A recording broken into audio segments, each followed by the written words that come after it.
Good morning and welcome to the Cafeteria Managers Workshop. I'm Jerry Buchanan and I'm the Child Nutrition Consultant for Beckham, Half of Comanche, Cotton, Greer, Harmon, Jackson, Kiowa, Roger Mills, Tillman, and Ouachita counties.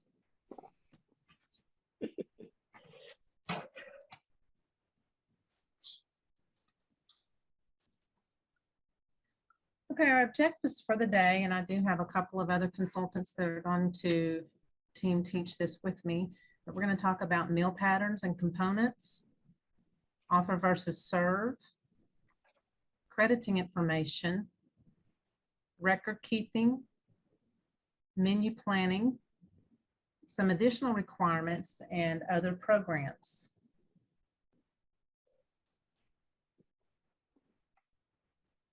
I will try to refer to page numbers in the Cafeteria Managers section, and hopefully you guys were able to print off the handouts that were sent out yesterday.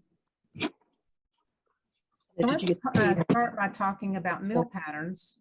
All schools now use a single food-based menu planning approach that is required for school breakfast and school lunch. All grains that are served must be whole grain rich. Unflavored milk must be an option at both breakfast and lunch. If you have pre-K children that do not commingle with other grades, then they have to be served the CACFP meal patterns. Kim, give us these. Okay, yeah, but I just got that, so, Well, I just started in case it was important. Yeah, it came in. Yeah. I can hear people talking, so I don't know. Let me put you guys on hold for a minute because I can hear people talking, and let me see if I can figure out what's going on. Oh, it happened last week. Like the sound? Well, now.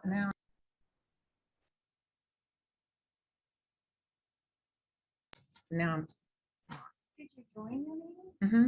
No, not the staff. Okay, so also we have the vegetable subgroups have to be served at lunch, and we have calorie limitations based on the grade group of the children.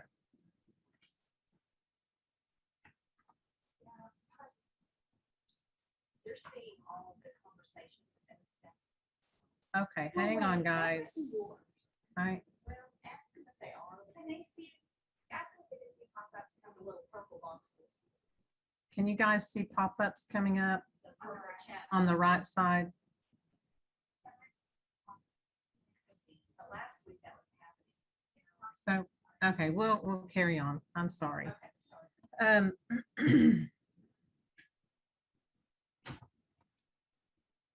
Remember that all of the forms have to be maintained daily by the month for each site.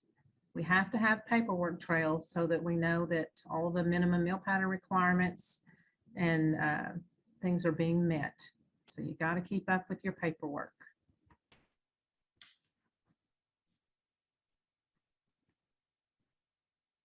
Okay, meal patterns and components. We have grains, meat alternate, fruit, vegetables, and milk. We have 3 grade groups at breakfast and lunch. There's K through 5, 6 through 8, 9 through 12. And because there is some overlapping, we can also do a K through 8 meal pattern, and breakfast is K through 12, breakfast only.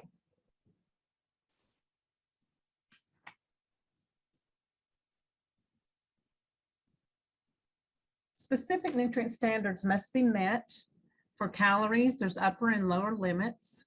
Saturated fat has to be less than 10% of the total calories. Sodium standards for each of the grade groups. And of course, there should be 0 trans fats. This is on page 5.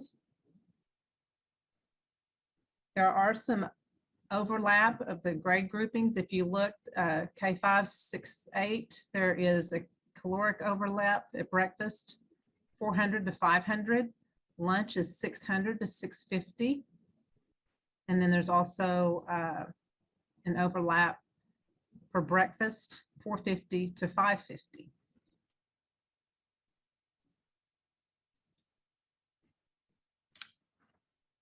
Okay, I think you have a handout for this.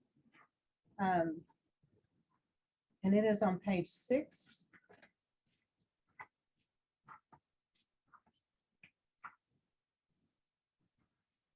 I feel like most of you do read the footnotes, but there is a wealth of information there. Let's look at lunch. The requirements include grade group classifications, your K5, 6, 8, 9, 12, with some flexibilities for schools that have different grade configurations like K8. So let's look at the meal pattern requirements for lunch. There's 5 required components. You've got fruits, vegetables, grains, meat, and milk. Remember that fruits must be offered daily. We have to offer the vegetable subgroups throughout the week. We'll talk a little more about that. Whole grain rich foods have to be offered, and only fat-free or low-fat milk varieties. There are limits on calories based on the grade group of the students, and reduced saturated fat and sodium, and of course, there should be 0 trans fats.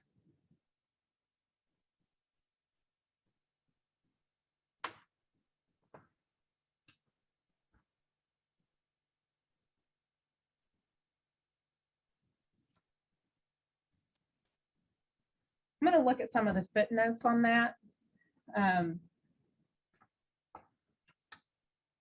B, 1/4 of a cup of dried fruit like raisins or cranberries will credit 1/2 cup.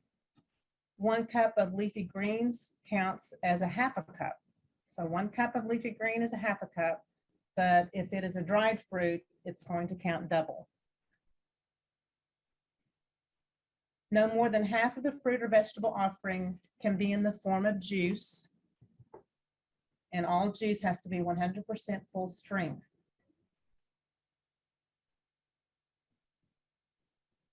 Remember that all weekly grain items must be whole grain rich. Now let's look at breakfast, and this is on page 7. There's a minimum of 3 components has to be offered for breakfast. That's the fruit, grain, and milk. And if you're implementing offer versus serve, 4 food items must be offered and 3 items would need to be selected. For the breakfast meal pattern, fruit is a required component, but vegetables can be substituted for the fruit at breakfast, but only if the first 2 cups per week of any such substitutions are from the dark green, red orange, or bean, peas, and legumes or other vegetable subgroups. So for an example, if you wanted to substitute potatoes for fruit at breakfast, there must be at least 2 cups from the dark green, red orange, or beans and peas, or other vegetable subgroup offered at breakfast during the same week. So if a starch is offered, but you did not serve at least those 2 cups, then this starch would not be counted as a component, just be an extra. There is no separate meat alternate component at breakfast, but you can substitute 1 ounce of meat alternate for 1 ounce of grain after you've met the minimum daily grain requirements. Let me look at the footnotes on CM7. I think we talked about all of that. I know some of you have 4-day weeks. Some of our institutions are 6 and 7. So we do have on CM 20 through 22, it talks about shorter or longer weeks. The daily requirements do not change, but the weekly requirements do change. The vegetable subgroups are slightly affected, the red, orange, other, and additional vegetables. The meal pattern requirements are available for 4, and of course the 5, 6, and 7 days of normal serving days. So let's look at that a little bit.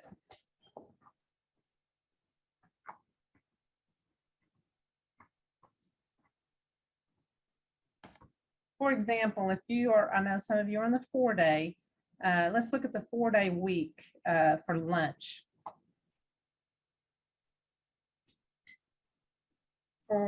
Let's take, for example, 9 through 12, They still have to have the 1 cup daily of fruit, 4 weekly, the 1 cup vegetable daily, and 3 weekly.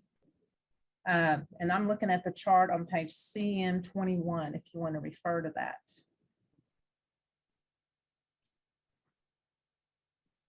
Then below, it also describes what would be required for the different vegetable subgroups.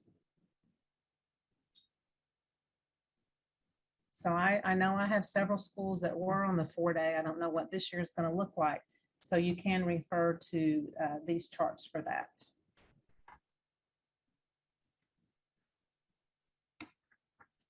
Okay, a reimbursable meal has to have the required number of components or food items.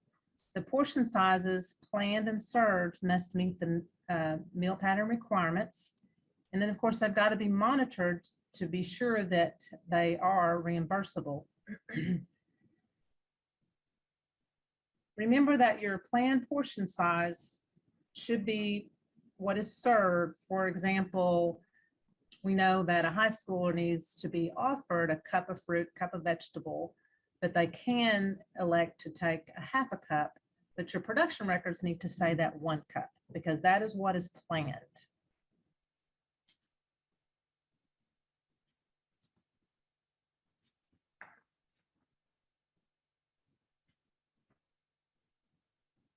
Okay, let's look at the components for a reimbursable lunch. There are 5 food components that have to be served every day. We've got grains, meat alternate, fruit, vegetable, including the 5 subgroups, and milk. For breakfast, we have the 3 components, unless you are offer versus serve, and if so, you're going to have 4 items that need to be offered and they need to select 3.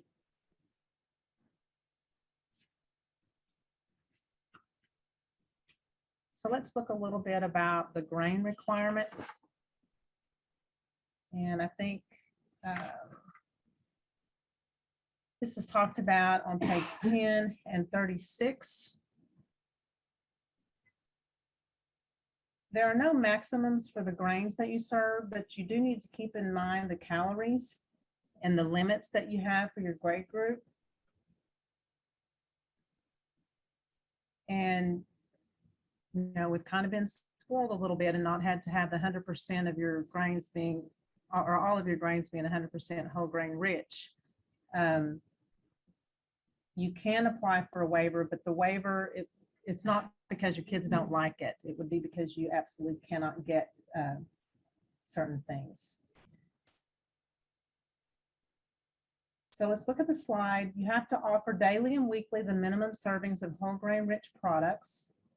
All grains offered must be whole grain rich.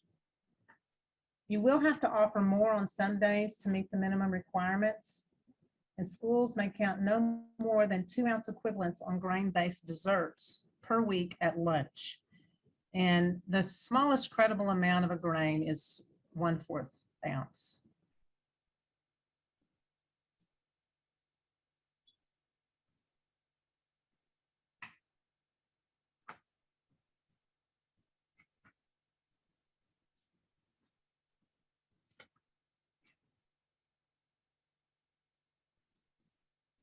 So if you look at this chart, this just tells you, for example, lunch, K through 5. They need 1 grain daily, but they need 8 weekly. So you're going to have to offer more than 1 a day to get that 8. A 9 through 12, they need 2 grains daily and 10 for the week. So be sure that they're offered what they need daily, but they also get what they need for the week as well.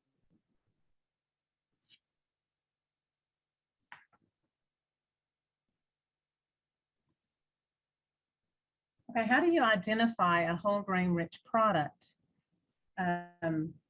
You look for the word whole at the beginning of the ingredient list. Some whole grain ingredients include whole oats, whole wheat flour, whole grain corn, whole grain brown rice, whole rye. Foods that say multigrain, 100% wheat, high fiber, or are brown in color may not be a whole grain product. Now, if you remember, water can be the first ingredient on your ingredient list, but the next ingredient has to be a whole grain. The whole grain content per ounce equivalent based on, if you remember, and I think it's on CM36, I'm not sure. We have the grain charts, 36 and 37. The weights must be at least 8 grams or more for groups A through G, and for groups H and I, the volumes or weights listed must be offered to credit as 1 ounce equivalent. This information may be determined from information provided on the product packaging or by the manufacturer.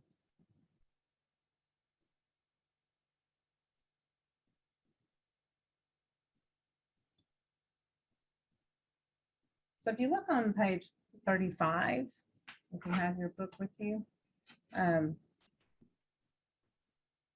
there's common whole grains at the top.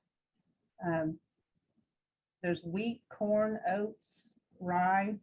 If it says whole wheat, cracked wheat,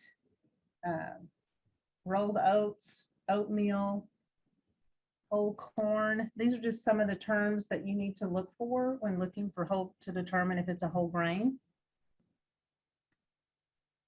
Some things that are not whole grain would be if it just said enriched flour, all-purpose flour,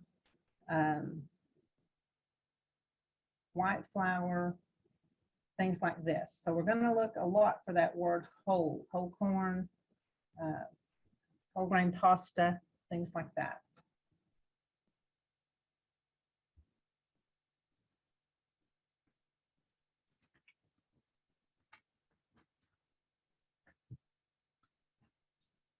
Okay, baked goods like breads, biscuits, bagels must contain 16 grams of credible grain and provide 1 ounce equivalent credit.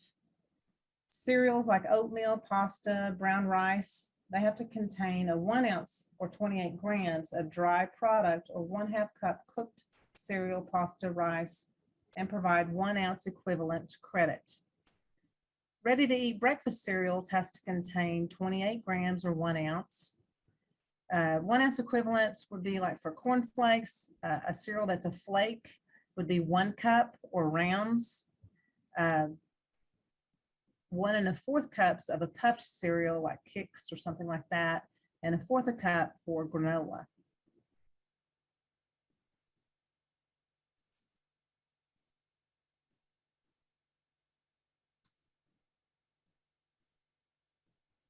Here are just some menu suggestions to add grain items that might be acceptable to children in versions that meet the whole grain criteria.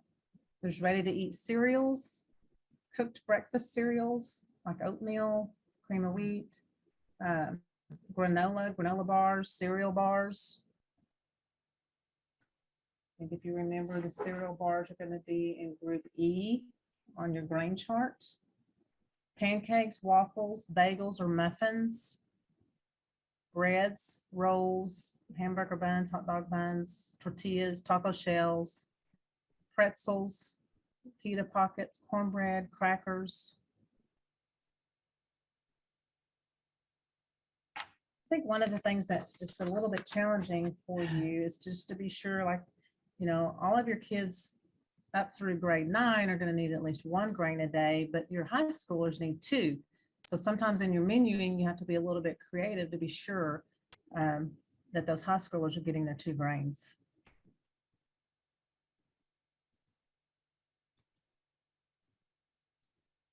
Okay, can schools use the whole grain stamp from the Whole Grain Council to determine if a food product meets the whole grain rich criteria? The whole grain stamp is good information to suggest the product contains the proper amount of whole grains, but the content of the whole grain must still be matched against the serving size requirement in the school meal patterns. Products that display the whole grain stamp contain at least 8 grams of whole grain, but they may also contain some unenriched refined flour, which does not meet the grain criteria for child nutrition programs. So just because the product has the 8 grams of whole grain does not mean the product will meet the whole grain rich criteria.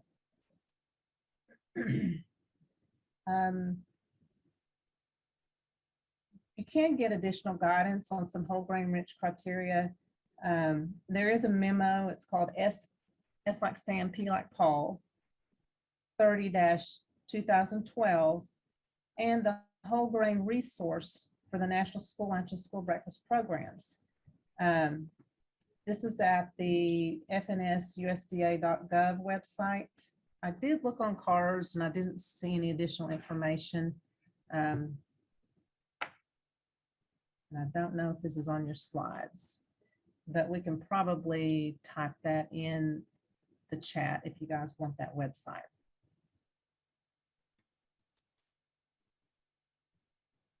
So let's look at the ingredient list and the nutrition facts label on this biscuit. Would this biscuit meet the requirement for school lunch, school breakfast program? Is it a whole grain? Let's look at the ingredients. The first one is water, which we said that's okay, as long as the next one is what? It's a whole, it is whole wheat, it's whole grain. So would this be whole grain rich? Yes, it would. So how much must it weigh? If you reference your grain chart on page 36, it has to weigh 1 ounce. And this biscuit weighs 2 ounces. So it would be 2 grains, whole grains.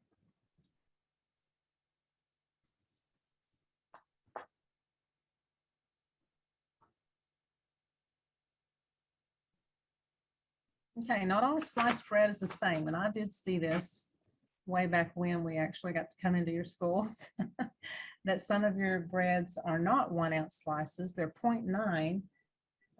So let's look at this example of this sliced bread. If you look on the grains chart, you will see that the minimum serving size for a 1 ounce equivalent of bread is 1 ounce.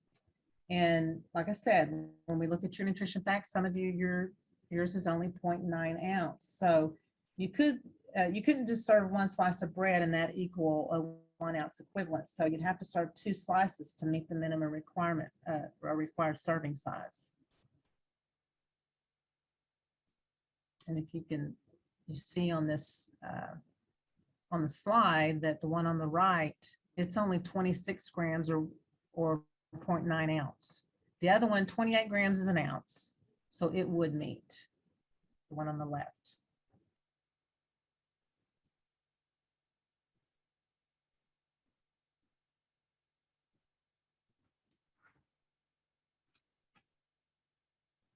Okay, if you just want to look at Exhibit A, and this is on page 30, CM 36 and 37. And I think you have a handout for this as well. And it starts with Group A, and you would just sign your item that you're serving, and it will tell you what you would need to serve for a 1 ounce equivalent. If you notice when you look, Group A is things like, say, hard pretzels. Group B, this is where your breads, your hamburger buns, hot dog buns, tortillas, tortilla chips, taco shells fall into that category, which we serve a lot of things in that category. The 1 ounce equivalent there, it needs to weigh 1 ounce. As you move on down into the groups, you'll notice that, you know, there's other ingredients, other items in those products, like perhaps more sugar. You know, we get into Group D is muffins, or even Group C, you've got pancakes, waffles. These are things that might have other ingredients like sugar and things like that. So if you look at that ounce equivalent, they've got to weigh more to be able to get the minimum required grain in there. Really good to have these charts handy.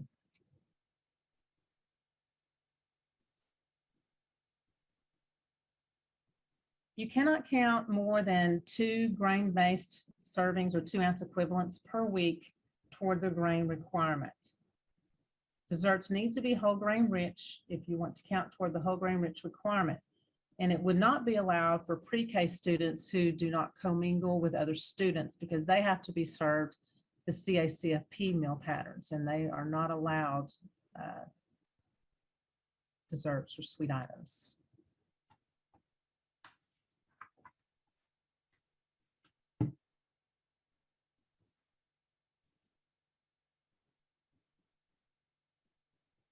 Okay, these are some different ways that you could serve and credit grains, whether they would be in a mixed dish or just alone. A menu with a chicken burrito made with a 1.5 ounce tortilla served with 1 ounce of rice would credit 2.5 ounce equivalent grains.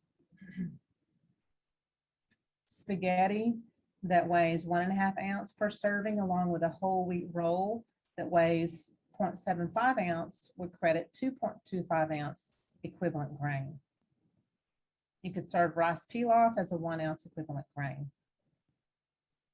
A 1 ounce oatmeal raisin cookie could be served as a dessert as long as you do not exceed the 2 ounce equivalent allowed per week for desserts.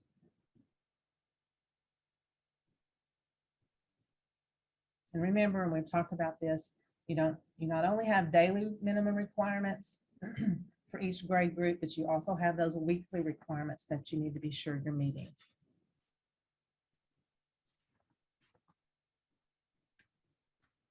Okay, meat alternates. Excuse me. At least the minimum daily ounce equivalent, the weekly minimum ounce equivalent has to be offered. Grades K5 and 6-8 must offer more than the minimum daily amount to meet the weekly minimum requirement. And the smallest credible amount is 0.25.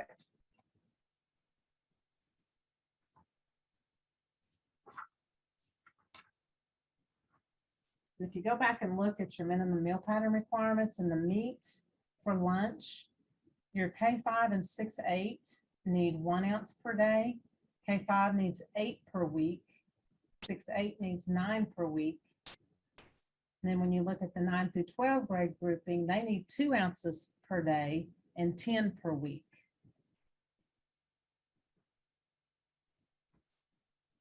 So, one day you might not quite, you can serve less, but you're gonna have to make it up to be sure that they get their weekly requirements. So be sure they're meeting their daily and their weekly requirements.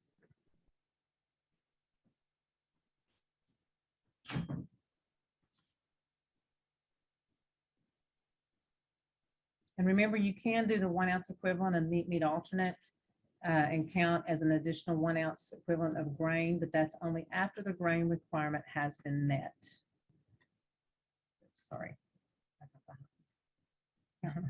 You're ahead of the game. Go one more. Am I? Oh, here we go. Okay.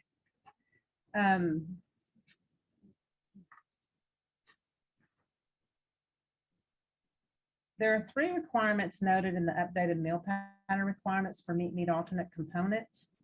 Meat alternates may be served in place of the entire grain component at breakfast, a maximum of 3 times per week. Meat alternates may always be served as an additional item at breakfast on top of the 3 required components, the milk, vegetable, fruit, and grain. Tofu credits as a meat alternate. So does yogurt. Even soy yogurt credits as a meat alternate. So the slide shows just a variety of meat alternates. You've got beef, pork, seafood or poultry, eggs, nut butters, beans, legumes, cheese. I know sometimes, we come in and your menus may lack a little bit of variety in that you don't always want to have ground beef. You don't always want to have chicken. So try to, when you're menuing, have a variety of your meat alternates. We don't always want to have the same thing. I know sometimes it's hard to get the variety in there, but it's really nice to be able to do that. Okay, we're going to look at fruits and vegetables.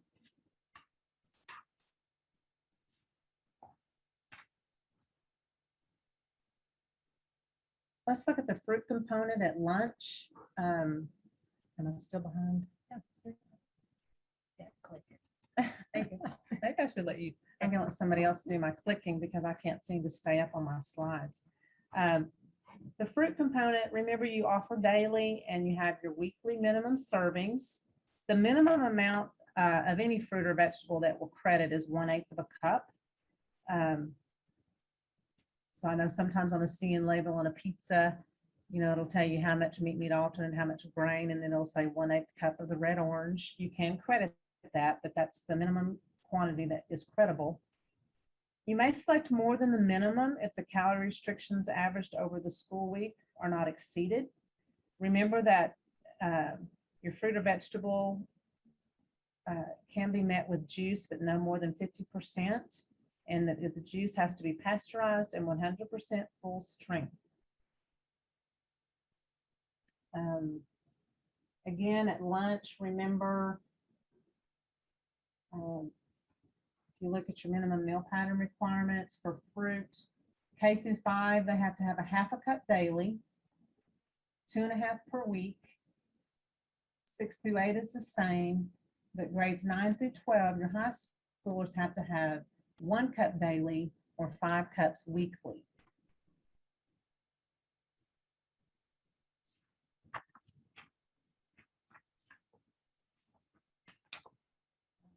We'll talk a little bit about the breakfast while this slide is up as well. K5, really it's the same for everybody. We can use the K12 meal pattern. It's 1 cup daily or 5 cups per week. Just remember, you can't serve juice every day.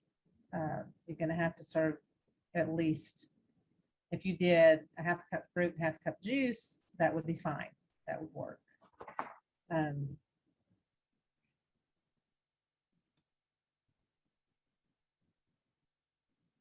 Let me just further explain the vegetables that can be substituted for fruit at breakfast, but only if the first 2 cups per week of any such substitution are from the dark green, red, orange, beans, peas, legumes, or the other vegetable subgroup offered at breakfast during the same week.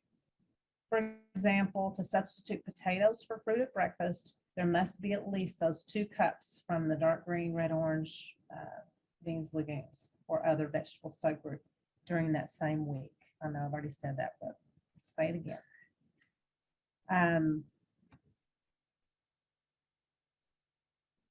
So fruit or vegetable requirements at lunch. The fruit serving size is 1 cup for high school students. They can choose to take less. They could choose to take a 1/2 cup. However, they must be offered the planned serving size of 1 cup. And be sure that's what you put in your production records. The vegetable serving size is 3/4 cup for K8, K5, 6, 8, but it's 1 cup for 9 through 12. Again, they can choose to take less. They can choose to take that 1/2 cup, but you have to offer or plan the 3/4 cup or the 1 cup.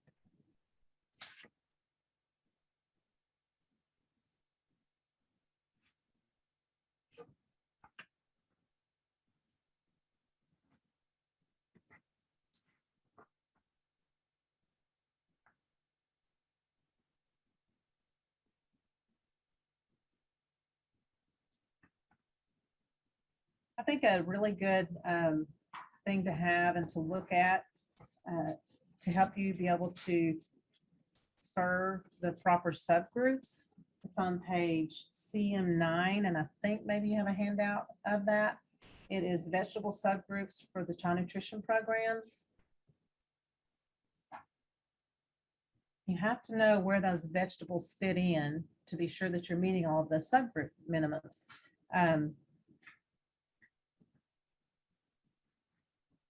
So if you look at the slide for K through 5, they need the 3/4 cup daily, 3 3/4 cup weekly, 6, 8 is the same, and 9, 12 is 1 cup daily or 5 cups for the week. But then at the bottom, it tells you how much dark green, leafy greens you need to serve, how much red orange, which if you look at 9 through 12 on the red orange, that's 1 1/4 per week.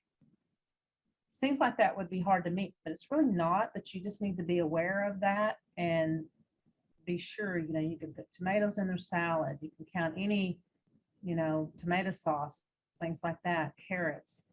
Sometimes we go into the schools and it's just the same red orange all the time, carrots every day. But you can get creative with that. They like salsa. That's where I think too, this chart on page CM9, when you look at the red orange, you're running out of ideas. You can serve sweet potatoes, any tomato product, cherry peppers, acorn squash. So kids like that. You just have to be able to be sure that you incorporate that throughout the week so that, for example, your 9 through 12 are getting their 1 1/4 cups.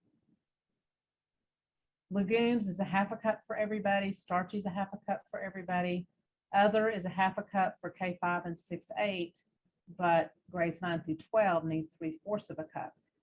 Other vegetables would be things like, if you look at your chart, that's where green beans fits in. That's probably the most common other vegetable that you serve. Avocados goes in there. Brussels sprouts, I'm sure you serve that. I like that. Green peppers, celery, cauliflower, you might serve some cauliflower. Onions falls into that group as well. If for no other reason to look at these charts, I think it's a really good thing to look at just when you're menuing, to try to add some variety to your meals. Some of these you might not think of. Like, oh, well, I could serve that. They would like this. Maybe something you haven't previously included in your menus, give it a try, instead of just your corn, green beans, mashed potatoes. Give a little bit of variety in there.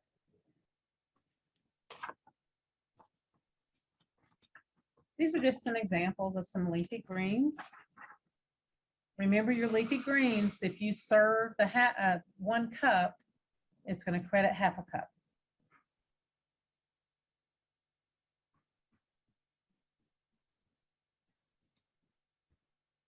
I don't know how other consultants like for you to put that in your production records, but I sometimes tell mine, like, put the 1 cup. If you're going to serve a cup, you're actually going to serve them a cup.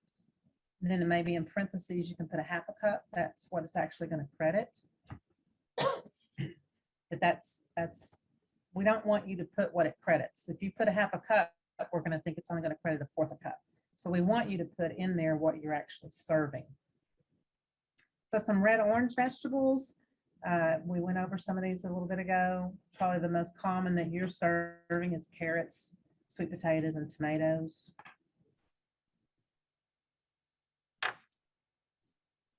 And you can add those carrots. I mean, they can be all in different varieties. You can have raw carrots with some low-fat ranch dressing.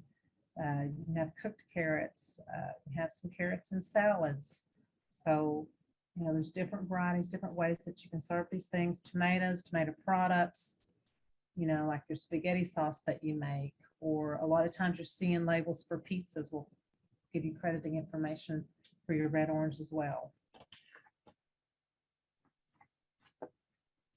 Beans is a vegetable. It's just giving you some examples of some legumes. Pinto beans, black beans, kidney beans, black-eyed peas.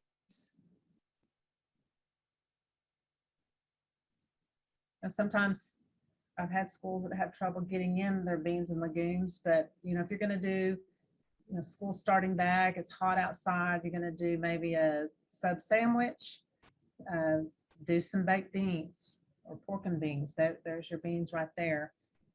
Just always be sure that you're looking at the week and you're getting all of these subgroups in somehow. Oh, starchy vegetables. No, that's okay. Starchy vegetables, split peas, corn on the cob, or just corn, white potatoes, baby lima beans. These are your starchy vegetables. Remember, they've got to have a half a cup for the week. Other vegetables would be like green beans, Vidalia onions, beets. Sometimes we have beets on our salad bar, or you could add them in on your salad. Brussels sprouts. We also, celery is in there. some of these things you can add into your salads and just be sure that they're getting that, at least that eighth of a cup to credit. But your other, they need a half a cup for everybody except 9 through 12, and they need a 3/4 of a cup.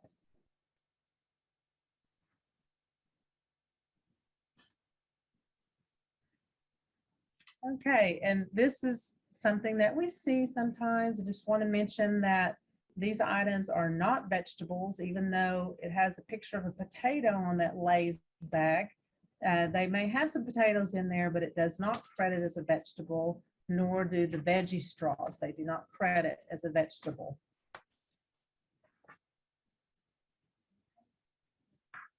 Let's take about it's 15 till 10. Let's start back up at 10, and we're going to start talking about another component, milk.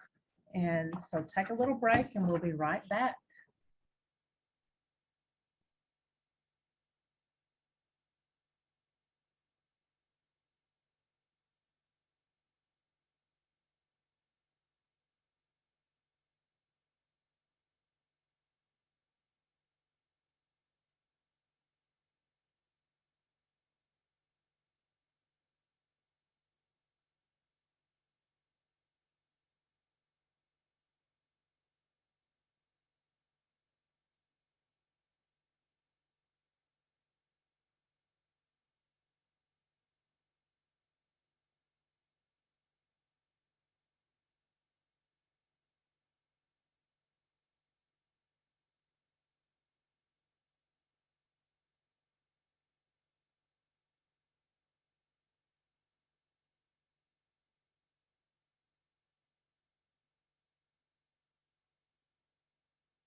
All that stuff back in there.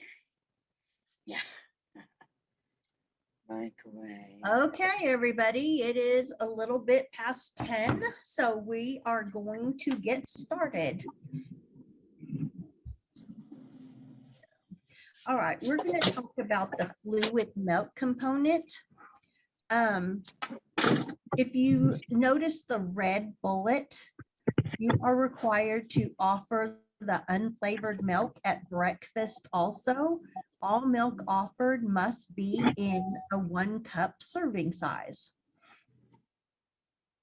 The milk can be used as a beverage or on cereal or part of another purpose. Okay, the fluid milk component, you must offer 2 types of milk at a meal service: unflavored, low-fat 1% milk, or flavored or unflavored fat-free skim milk, or a lactose-free milk. Pre-K students cannot be offered flavored milk if they are being served the CACFP meal patterns.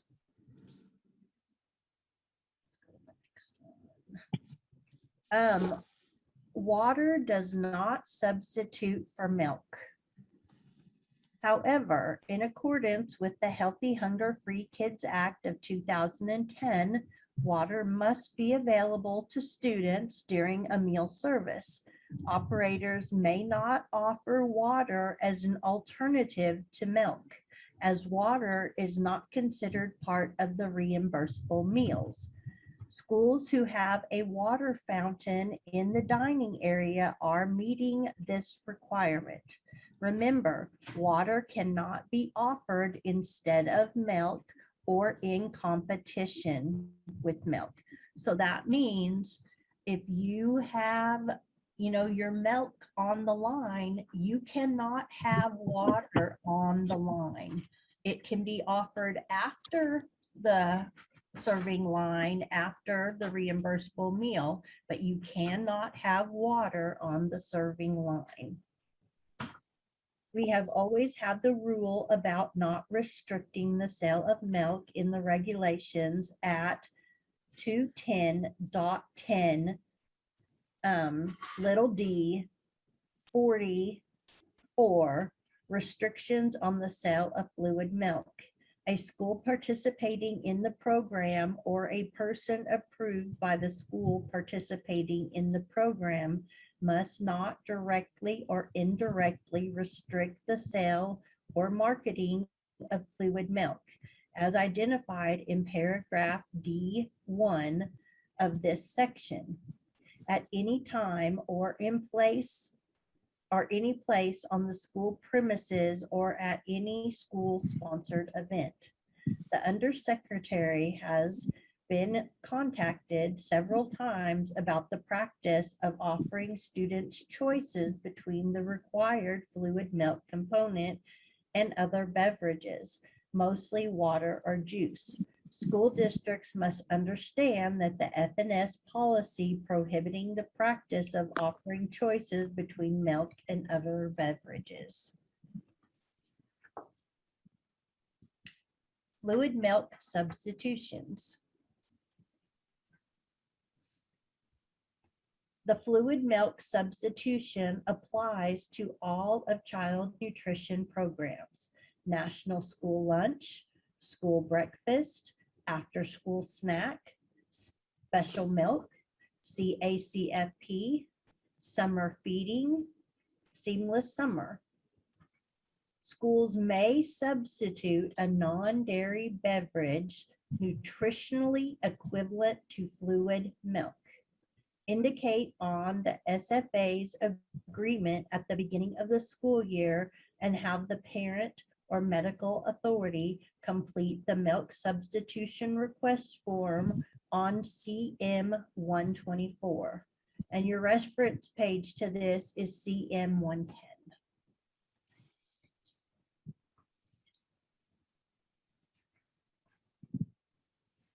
All right.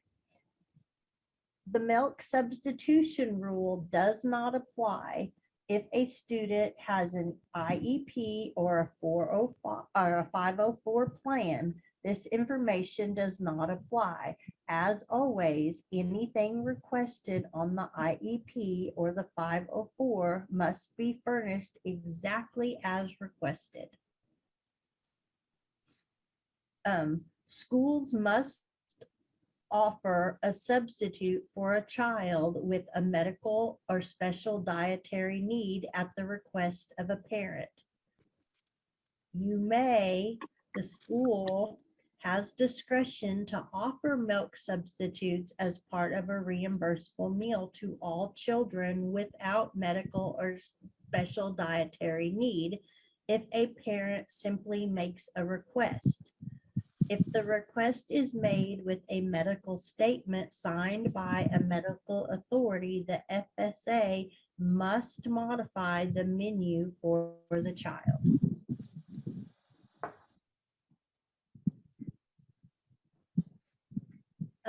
Unacceptable milk substitution. In case of these requests for non-disability reasons, USDA has included for us what are not acceptable substitutions. Water and juice are not allowed as a milk substitution because it does not meet the nutrition guidelines of an appropriate milk substitute brought forth by the USDA. In other words, if a child says they don't like milk, you cannot just offer them juice as a milk substitution and still claim the meal. If you have a medical statement saying that the child cannot have milk, it could state what to substitute for the milk component. Go by whatever is listed on that medical statement. If the medical statement is signed by a recognized medical authority states that a child should have juice instead of milk, that meal can be claimed. In order for a product to qualify as a milk substitute, it must meet the nutrient guidelines listed on this slide, and it's also listed on page 110. What we of a state agency has noticed when we go to the store to find a valid milk substitute is the amount of protein is the biggest factor not being met. Example, like Silk non-dairy product, it only has 6 grams of protein per serving. And if you notice on the slide, it must have 8 grams of protein. So this does not qualify as a valid milk substitute. If you feel you've located an acceptable substitute, please let us know so we can help validate its acceptance.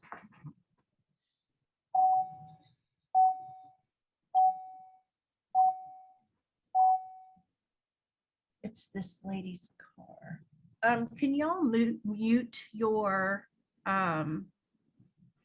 mics, please? We're getting some, thank you. Okay, so offer versus serve. The OK Edge training is available. It's a live training and it will be later in 2021.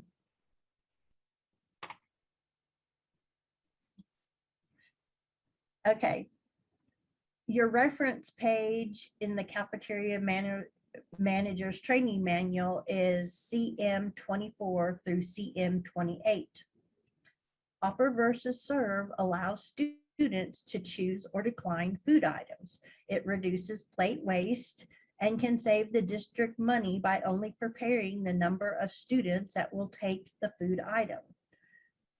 For instance, if you have 350 students coming through the line and you know only 75% of the students will take the green beans, so instead of opening 8 number tin cans, you may only need to open 6 number tin cans. If you serve green beans a lot in your district, this can be quite a savings in plate waste over a period of time. You will need to check the food buying guide for the amount you should be serving. Offer versus serve is required at the senior high level, which is grades 9 through 12 at lunch only. However, it is optional for all grade levels. All grades participating in offer versus serve must be indicated on each site's application in our claiming system. It is very important when you go back to the district to determine that each site's application is indicating the correct grades which are offer versus serve, and that you are planning and serving the offer versus serve option to those grades. Now, I know a lot of you in the cafeteria have nothing to do with filling out your application. It's handled in the office. And sometimes you need to get with the lady that fills out your application because they're not sometimes just marking what they've always marked for which grades are offer versus serve. So you need to make sure that the grades that are checked as offer versus serve, you are truly doing offer versus serve. Also, you must have offer versus serve signage. The reference pages are CM 23 and CM 24. Plus, they are a part of your handouts. The handouts are a little bit prettier. You've printed them off. Also note that offer versus serve is not required for any grade if the institution is an RCCI. Offer versus serve is not allowed for pre-K students unless they are commingled with other grades and being served the NSLP meal patterns. Offer versus serve guidance for school year 2015-2016 has wording on page 22 concerning water. While water must be made available to students during meal service, SFA shall not prohibit or offer water or other beverage as an alternative selection to fluid milk on the meal service line. Water is not a food component or food item for a reimbursable meal. You can see SP 28-2011 Revised Child Nutrition Reauthorization 2010 Water Availability During National School Lunch Program Meal Service, which is dated July 12, 2011.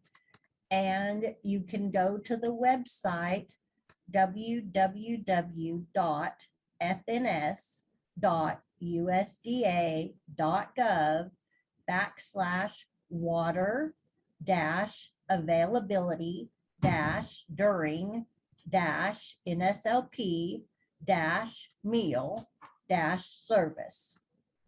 The new wording to the offer versus serve manual simply reinforces that rule. Intent and signage is very important to this concept. Intent is the intent to offer the 5 food components, which are milk, fruit, vegetable, whole grain rich grains, and meat alternate. The student shall be well informed and the message is clear, including signage, placement of food items, instructions by staff, etc., that they should choose 3 of the 5 components. Once they have freely been able to make that choice, then if they are thirsty and want water, that's great. And you have the obligation to make potable water available to children at no charge with no restriction in the place where lunch meals are served during meal service. At lunch, you must offer the 5 components: grains, meat alternate, fruit, vegetable, and milk. A student may decline 2 of the components. However, a student must select a half a cup of fruit or vegetable. The other 2 items must be in the planned quantity. Do not get confused with the 3rd bullet. The planned quantity must still be in the full serving size, such as 3/4 of a cup for K-8 students and 1 cup for 9 through 12. Okay, offer versus serve at lunch. You must offer the 5 components: grains, meat alternate, fruit, vegetable, and milk. A student may decline 2 of the components. However, a student must select a half a cup of fruit or vegetable. The other 2 items must be the planned quantity. Well, I guess this was a double slide for me. I am so sorry. I just read the same slide twice in my book. Okay, let's go to the next slide. I'm so sorry. Okay, this is showing you examples of what are reimbursable meals and what are not. So meals 1 and 3 are reimbursable meals under offer versus serve. Meal number 2 is not. It does not include a half a cup of fruit or vegetable. Also note, water does not count as one of the required food components and cannot be served in place or as a substitute to the milk.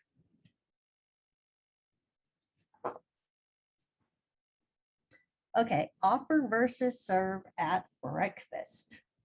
Offer versus serve is not required for any grade if the institution is an RCCI, so remember that.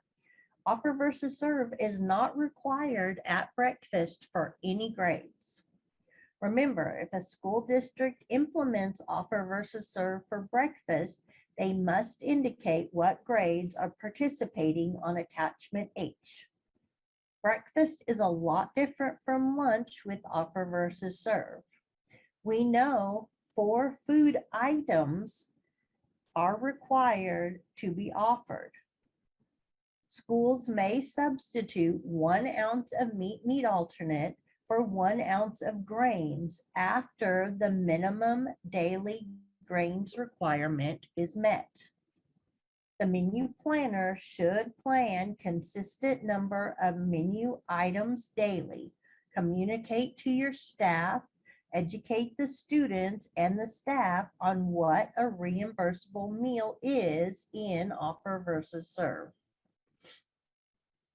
Okay, that's the same thing.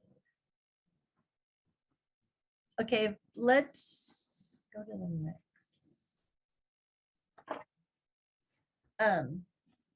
So here's a menu example on your slide of a breakfast menu. We have whole grain cereal, 1 ounce equivalent, juice at a half a cup, berries at a half a cup, and a variety of milk, 1 cup. With this menu, the student could select cereal, milk, and a half a cup of juice for a reimbursable breakfast. The reference for offer versus serve guidance manual is on page 19. Reimbursable meal without milk. If your school district participates in offer versus serve, the district does not have to offer a milk substitute. The student can simply decline the milk and the meal is still reimbursable as long as they have the other items. This could be one way to handle the situation of the milk substitution.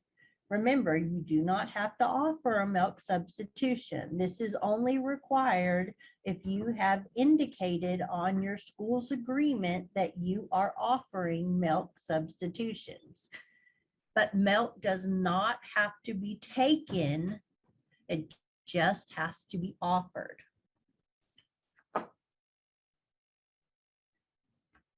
If the school site is not offer versus serve, the student must have the milk on their tray, and the milk and the meal must not be claimed for reimbursement without the milk.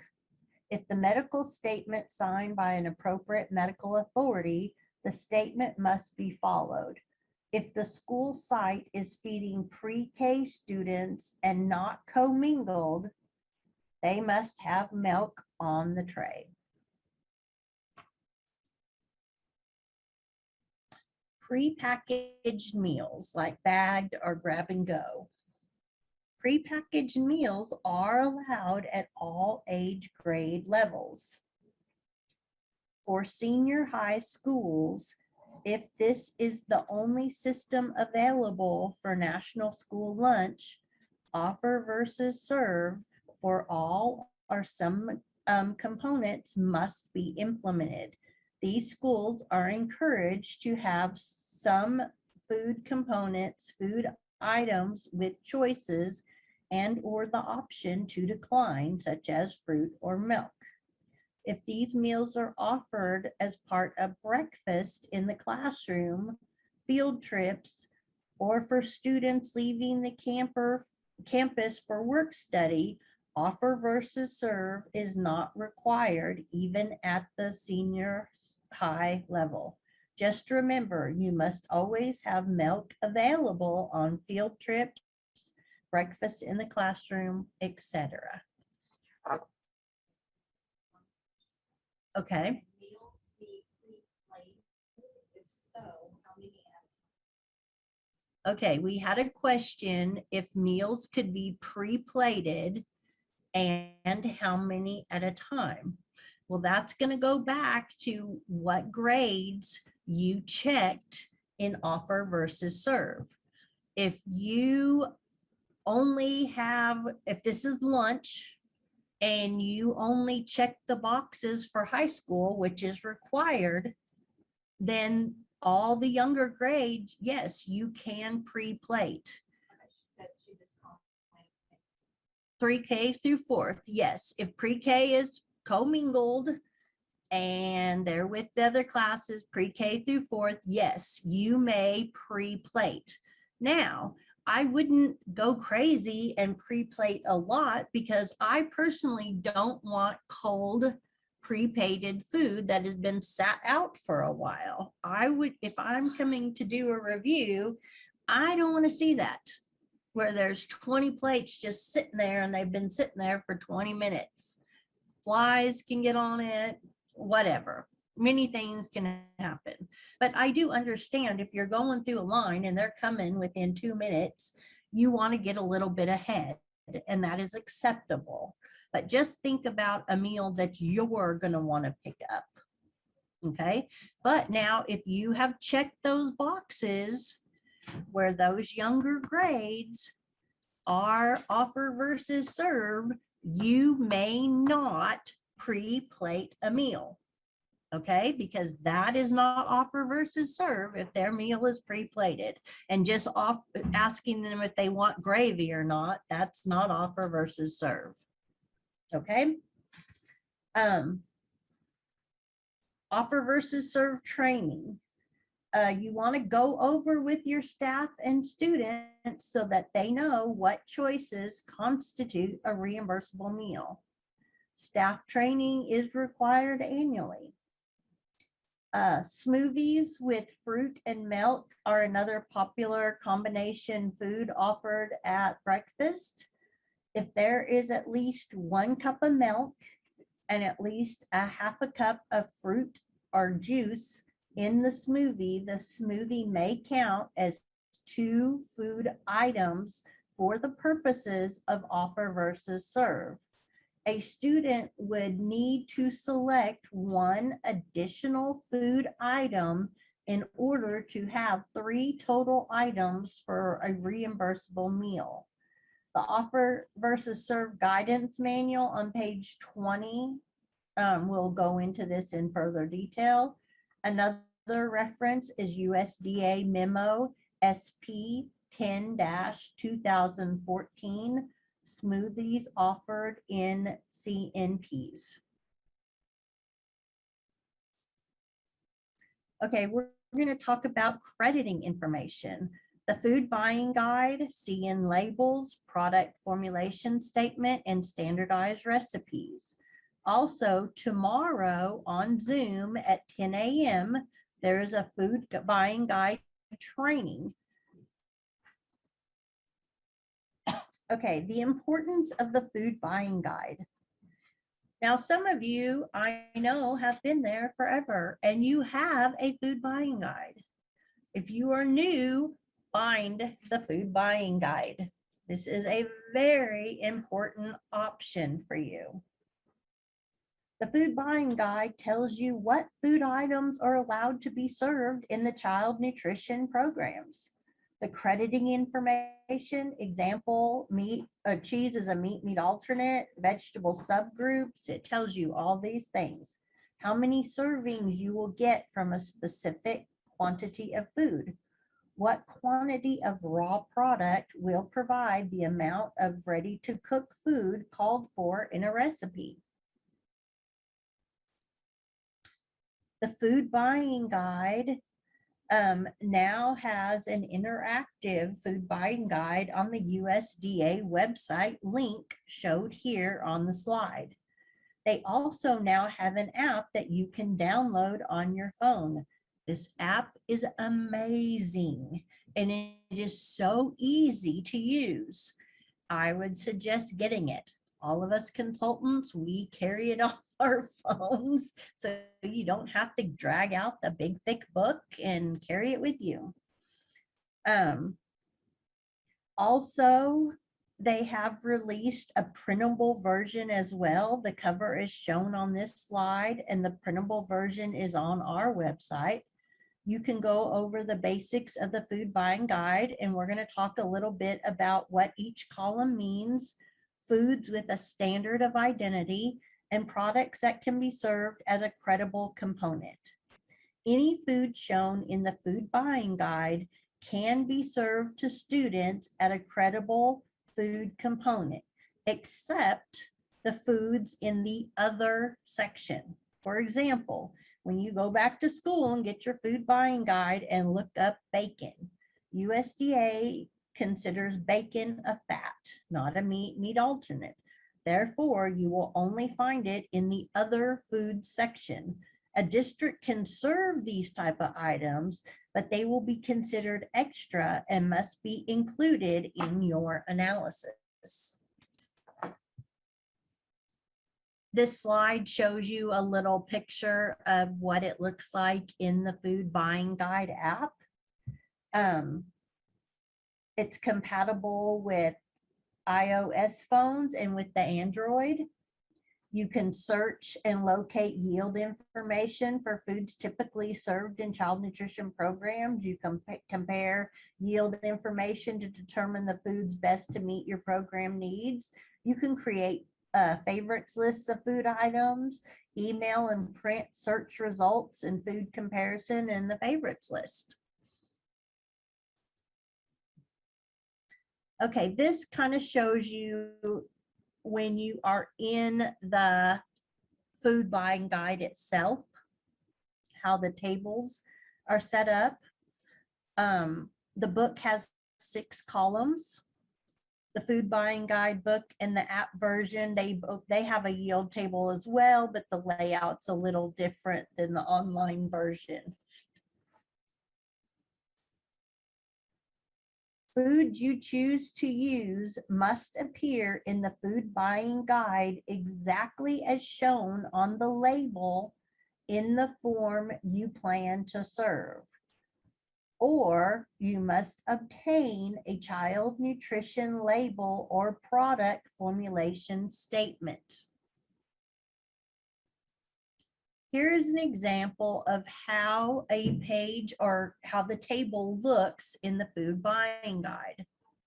If you look at column 1, it's food as purchased or AP.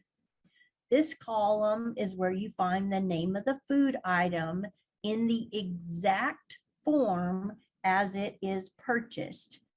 Here you see ground beef, fresh or frozen, 24% fat. Within each section in the food buying guide, the individual foods are arranged in alphabetical order. If a food you purchase is not in this column and it doesn't say exactly what's in this column, that food item does not have a standard of identity. Column 2 is the purchase unit. This column tells you the basic units of purchase for that food. For most foods, the guide lists pounds as a purchase unit.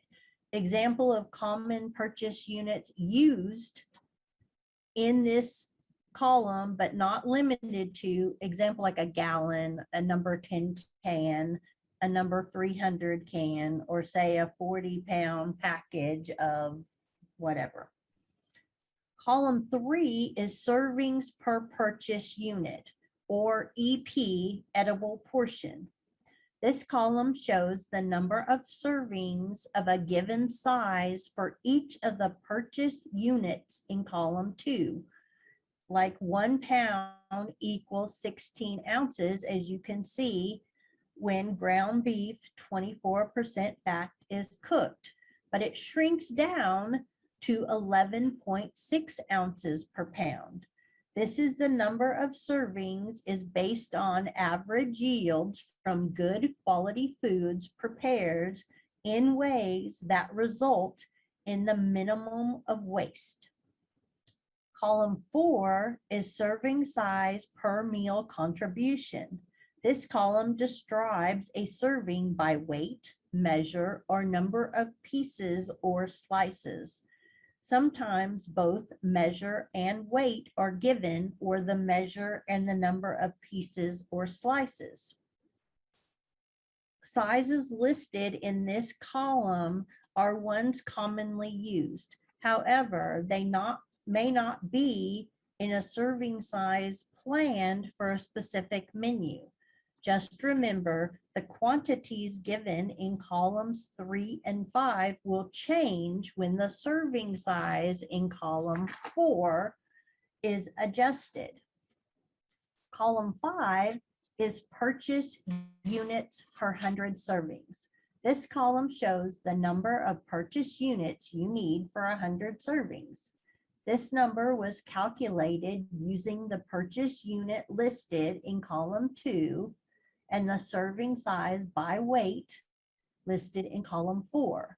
Numbers in column 5 have been rounded up to ensure enough food is available for 100 servings. Column 6 is additional information. This column provides other information to help you calculate the amount of food you need to purchase or prepare. For many food items, this column shows the quantity of ready-to-cook or cooked food you will get from a pound of food as purchased.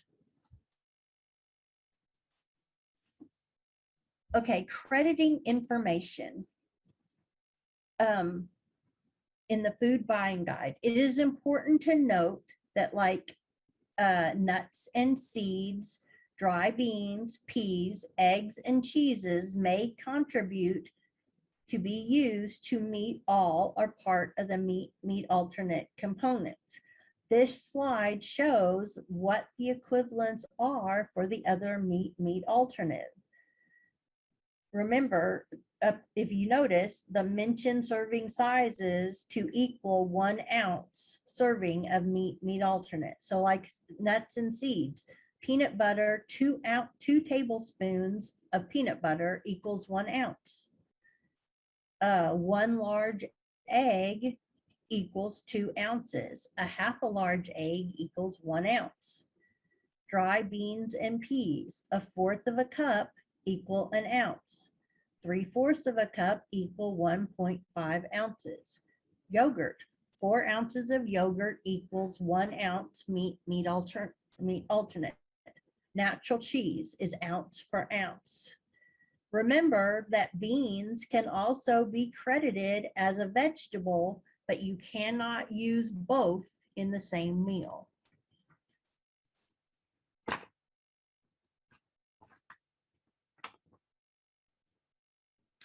Okay, when you're crediting fruits and vegetables, remember that a full cup of raw leafy greens only equal 1/2 cup of vegetable. And remember, if you're using an average size banana, 1/2 banana is not 1/2 cup. 1/2 orange is not necessarily 1/2 cup. If you're using an average size banana or orange, that fruit only equals 1/2 cup. So you're going to have to serve more if you have a small banana or something like that. 1/4 of a cup of dried fruit like raisins, cranberries, blueberries will equal 1/2 cup. Leafy greens that are served raw count as half the volume served, while in their cooked form, they credit as a whole volume served. On the other hand, dried fruits credit as twice the volume served. It's all about the label. When it comes to the USDA, things are all about what the label indicates. We want to talk a little bit more about foods that have a standard of identity. Remember, if they have a standard of identity, you will find them in the food buying guide. Crediting a food item. In order to credit a combination food item, you need to determine if it is credible by asking yourself the following question. Is the food item in the food buying guide? If it is, it has a standard of identity, so you may use the food buying guide for crediting purposes. Or does the product have a CN label? Or is there a valid product formulation statement for the item? Are you using a current USDA recipe? If the answer to all these questions is no, then the food item is not credible and does not count as a food component. This slide gives you examples of foods with no standard of identity and they're non-specific foods. Since these foods have no standard of identity, they must either have a child nutrition label or a product formulation statement. Before, some manufacturers make a product with a CN label and one without, so just beware. Sometimes State Fair corn dogs, they have 2 or 3 different ones. They all look like they have the same packaging, but one will have a CN label and the others will not. And this is not an all-inclusive list. There are other products that require a child nutrition label. If you buy barbecue in a little tub, that requires a CN label. I see that product and canned chili constantly without a CN label.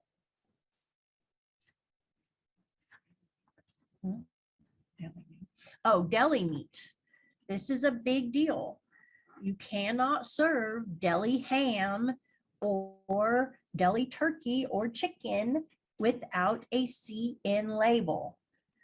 Or if you buy a ham or a turkey breast and it has a standard of identity in the food buying guide, then you may slice that up to use as deli meat. But otherwise, if it does not have a standard of identity, oh, and beef bologna does not need a CN label. If you get just bologna that has everything in it, chicken, turkey, whatever, then that bologna needs a CN label. But if you use beef bologna, you do not need a CN label. Or beef franks. Okay, combination foods. Commercially prepared combination menu items that contain more than one component within the menu item will require a CN label or product formulation statement. Okay.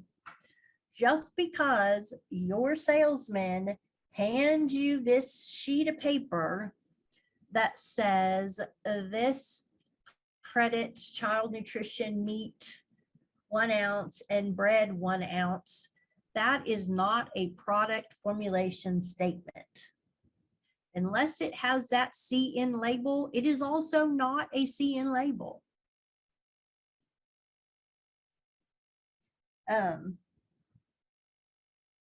We will talk more about these in the next couple slides. This is a CN label. Child nutrition labeling is a volunteer program to assist you in determining the product's contribution to the meal patterns. A company pays to have this label put on their product. So not all products or companies are willing to pay to have this put on their product.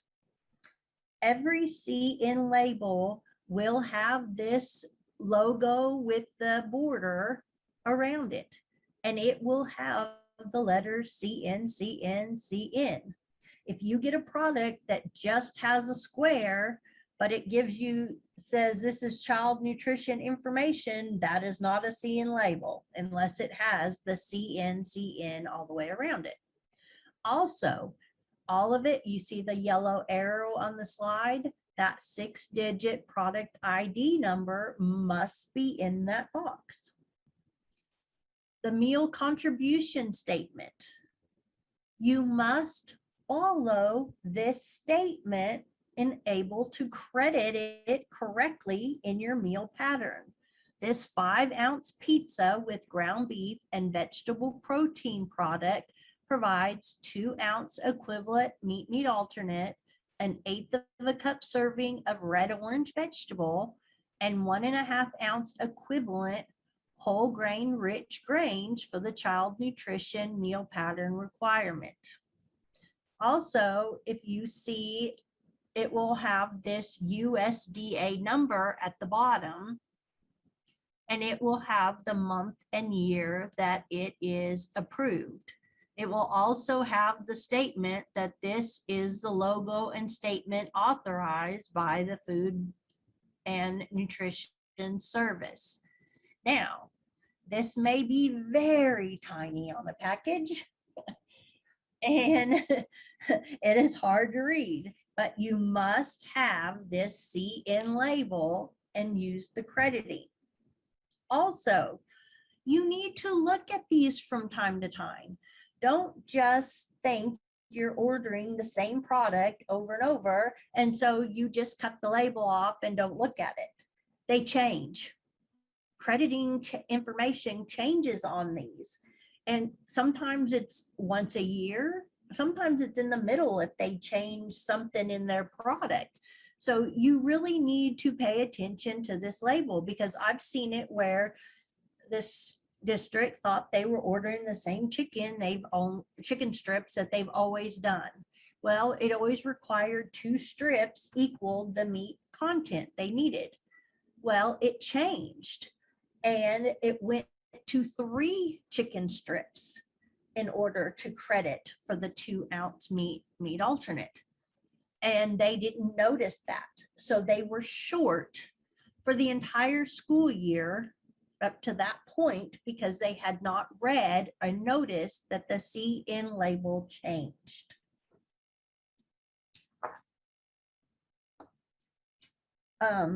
Your commodity and USDA foods fact sheets, if you need those, you can go to the link on the slide and it's categorized by food type. The USDA foods product information sheet describes the items expected to be available for schools. For the product information, documentation furnished must be signed and come from the manufacturer, not the vendor. It must be tested, weighed, measured, and meal pattern contribution documented. It's required on all combination foods without a CN label. This is not a formulation statement. This is not a CN label. This is your nutrition facts label. Just remember that you need to maintain all of your nutrition facts labels for all the products that you use,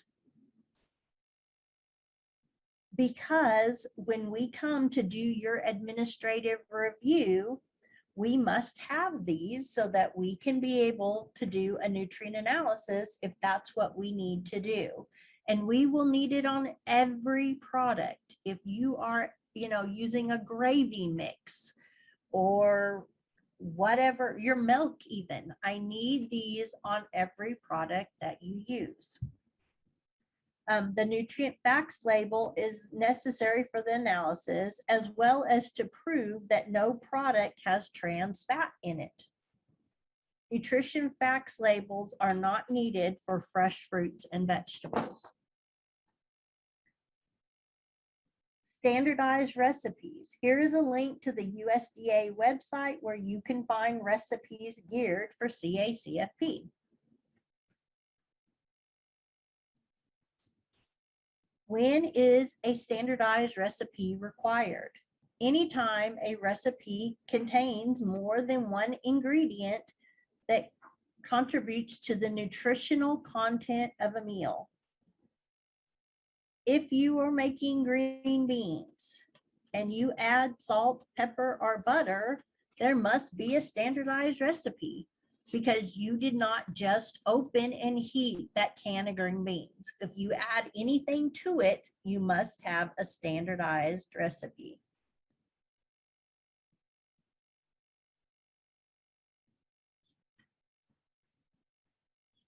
Oh, it also has to show us that your grains are whole grain rich, that they're at least 51%.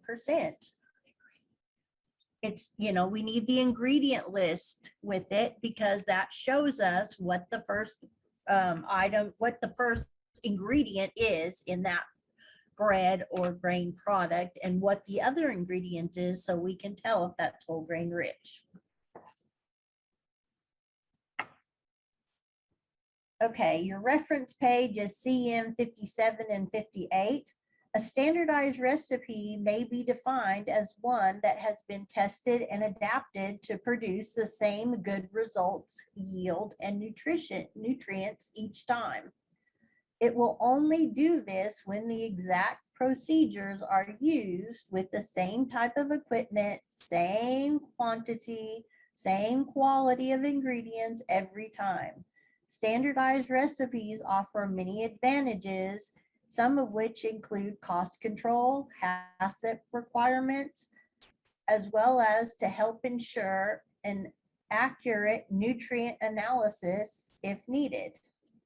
Standardized recipes must include the yield, the serving size, the ingredient information such as the form. Are you using a fresh, frozen, or canned product in this recipe? What's the fat content? Your packing medium, is it in water, syrup, fruit juice, etc.? What the measures, the weights, and or pack? Complete the prep and serving procedures. It should have your critical control points. The process numbers are optional. Here's an example of a blank standardized recipe form. It's on CM 58, and CM 60 is an example of a standardized recipe. You will need your food buying guide first off to start the process. Then you add the first ingredients, and let's say we're doing a recipe with pinto beans. So in this recipe, we are using the beans as a meat alternate, which I need to know how you're counting them. The recipe uses 2 number 10 cans. So then you must go to the food buying guide to determine how many meat alternate servings we can get from 2 number 10 cans. So that's how you process your recipe. The USDA does have a website with recipes that have the meal components calculated for you.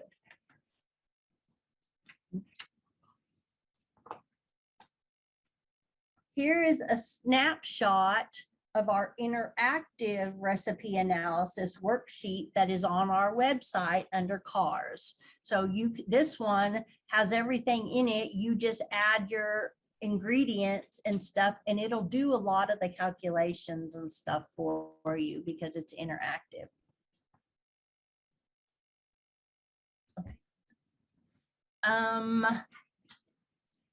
Okay, we're gonna take like okay, here's where we're at, people. We have one more section left. We've gotten through the first 2 sections quicker than we thought. So what we're going to do is we're going to take a 10-minute break. We're going to come back at 11, and then we're just going to start the 3rd section, and we will be done by lunch. So then you will not have to come back this afternoon. Does that work for you? Is it kind of okay that we do that? Oh, we have one question. I'll answer it right now before break. If we offer a smoothie with the option of a granola packet, if they don't take the granola, do they have a wheat toast or a Okay, the question was if they offered a smoothie and a granola packet with it, and the student decided to decline the granola packet, would they have to take another whole grain item? Yes. Or a fruit? Yes. Because you won't complete the component. If you only take the smoothie, you're only getting milk and a half a cup of fruit.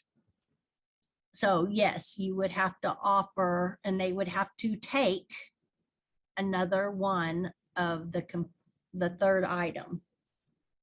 Okay, we're going to take a break till 11, and then we're going to come back and do the 3rd section, and then your afternoon will be free.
Okay, we're back. I'm just gonna answer a quick question about the water.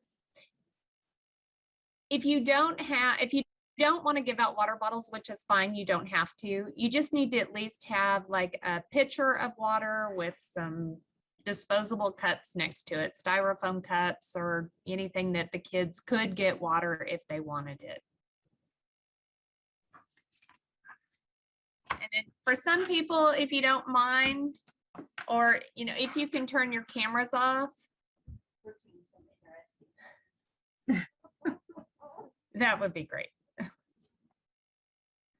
Okay, so we'll go into record keeping. So there's a production record training. It'll be 1 hour and it'll be on Zoom tomorrow at 1 p.m. That's why I had to look.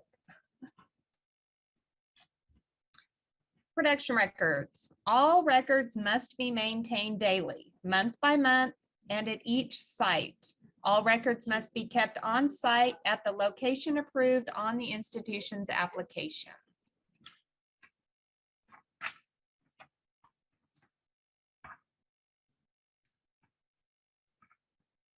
So, this is a daily record. Each form must be filled out each and every day. It must indicate the menu served for the day, the number of meals planned and served, and all food items served, even extras. The only items that do not need to be recorded here are a la carte items. Production records must include the number of adult and contract meals served that day. And the bullet in red here is really important. The planned quantity is the serving size that is required, not the amount the student takes. Even if you are offer versus serve, only half a cup of fruit or vegetable must be taken. You still need to list in the production records the offered amount, or during an administrative review, it could show that you are out of compliance with meal pattern quantity requirements. Food production records are a daily record, meaning the record must be completed daily. Production records are representative of descriptive and measurable planned servings. You cannot just list a box of chicken nuggets or a pan of meatloaf. You must document how many chicken nuggets you serve.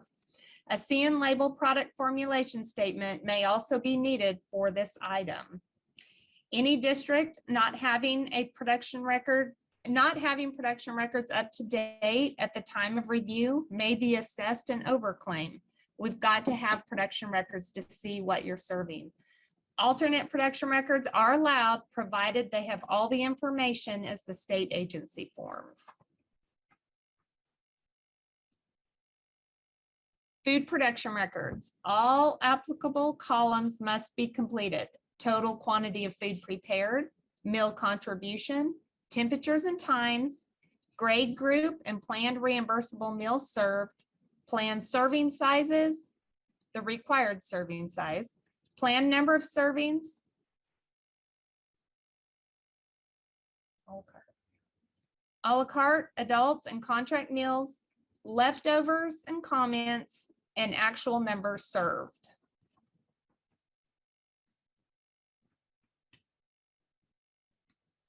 So here's an example of the production record filled out. Usually production records can be found near the serving line or by the manager's office. Providing access to the production records is important for daily staff so they can record the food that was prepared and the food that was left. Food production records are required in menu planning.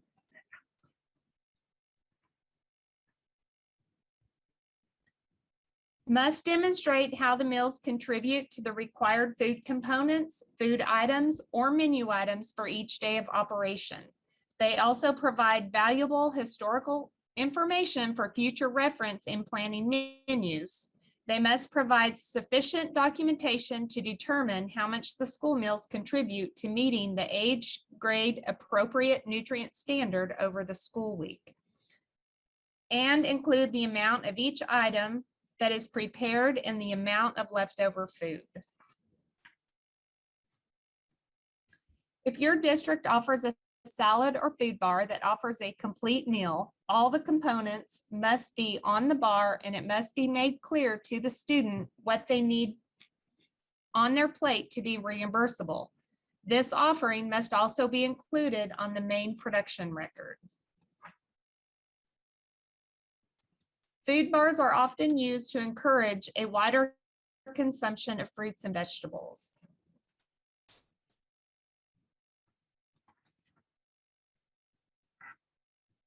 So here's an example of a salad bar record that you will find on CM 69 if you need a copy or need to look at it. But on column A, you're going to record each menu food item to be prepared, record the form it's in, whether you've sliced it, chopped it, shredded it, fresh, frozen, canned. In column B, record the time and temp according to your local HACCP procedures. In column C, you're going to indicate fruit or veggie. Vegetables must be reported by subgroups, such as red, orange, dark green, other. In column D, total quantity of food prepared. Record the exact quantity of each food item to be prepared. Indicate the unit size in very specific terms, such as number 10 cans. In column E, quantity of the food left over. Enter the quantity of each food item left at the end of the meal service. Indicate leftovers in a standardized measure. In column F, this should be the quantity of food used on the salad food bar. Subtract item D from item E and record the quantity. In column G, record if the food was discarded or stored for future use. The menu planner may also use this column to record comments about the food item. The memo SP-31-2013 states the point of sale should be stationed after the salad bar. If this is not possible, the state agency may authorize alternatives to the point of sale or point of service. Lunch counts, such as stationing staff at the end of the salad bar to ensure each student leaves with a reimbursable meal. Or this may count as an extra and does not contribute toward the reimbursable meal, but will need to be considered with regard to the weekly dietary specifications. Menu planning. If you are the menu planner, look on page CM13 for some helpful tips in building your menus. The forms on pages CM14 through 19 are helpful in making sure you are meeting your minimum offerings of meats, grains, vegetables, fruits, and milks for breakfast and lunch. Pages CM30 through CM33 helps if your school district has some shorter or longer weeks. These will help you ensure you are meeting all of the requirements for the meal patterns.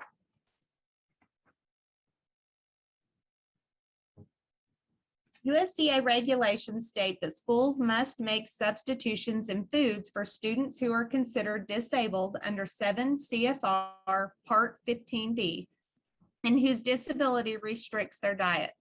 Schools must also make substitutions for non-disabled students who are unable to consume the regular breakfast, lunch, or milk because of medical and/or other special dietary needs that are supported by a medical statement signed by a recognized medical authority, and a medical authority is an individual who can write prescriptions. SFAs are required to make substitutions or accommodations for students with disabilities as described in a Section 504 plan or an IEP. Must make substitutions for non-disabled student on a case-by-case basis only when supported by a statement of the need for substitutions that includes recommended alternate foods. Must base substitutions on a prescription medical statement from a licensed physician or medical authority. Schools may consider ethnic and religious preferences when planning and preparing meals. The meaning of disability is anything that substantially limits a major life activity. Most physical and mental impairments constitutes a disability. This includes conditions that impair immune, digestive, respiration, neurological, bowel functions, skin rash, as well as many others.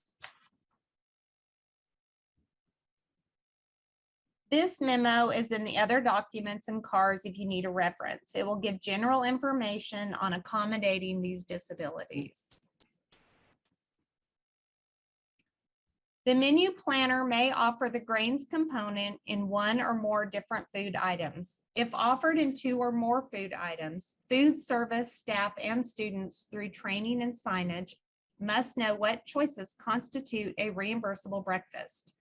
In addition, the menu planner determines how many foods must be selected in order to make a reimbursable meal. This information must be included on the production record. A menu planner may offer a 2-ounce biscuit as one or two food items. For offer versus serve, if the menu planner offers this as one food item, the student must select 2 additional food items. If the biscuit is offered as 2 food items, the student would only need 1 additional food item, which must be the half a cup of fruit or vegetable substitution.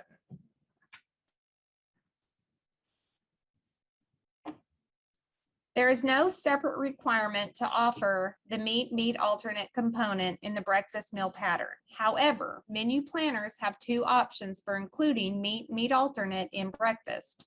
A school may offer a meat alternate in place of grains after the minimum daily grains requirement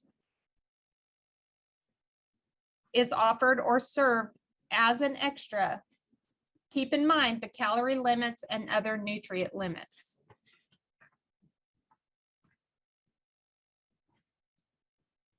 The menu planner must determine in advance if the beans, peas, legumes will credit for the meat alternate or vegetable component, and this must be indicated on the production records. When serving beans or legumes, you can't count them as meat and vegetable on the same day.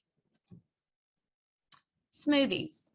Smoothies with fruit and milk are another popular combination food offered at breakfast. If there is at least 1 cup of milk and at least a half a cup of fruit juice in the smoothie may count as 2 food items for the purposes of offer versus serve. A student would need to select 1 additional food item in order to have 3 total items for a reimbursable meal. Food bars are often used to encourage a wider consumption of fruits and vegetables. Sending home meals. Offer versus serve cannot be done with boxed meals. All meal components in their full quantity must be sent home, and they must include menus for the meals and food safety instructions. And always remember, water is not a component. Pre-K students must meet the CACFP new meal pattern requirements that came out October 1st, or that started October 1st, 2017.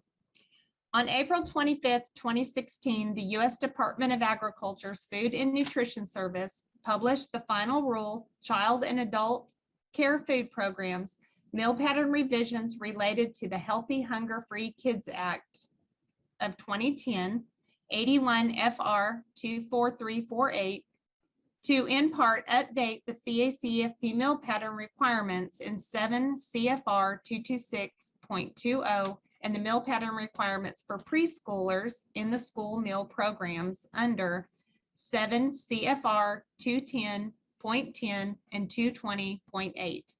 CMP operators must comply with these updated meal pattern requirements. The meal pattern for CACFP can be found in the manual on pages CM 118 through 120 if your pre-K students are not commingled.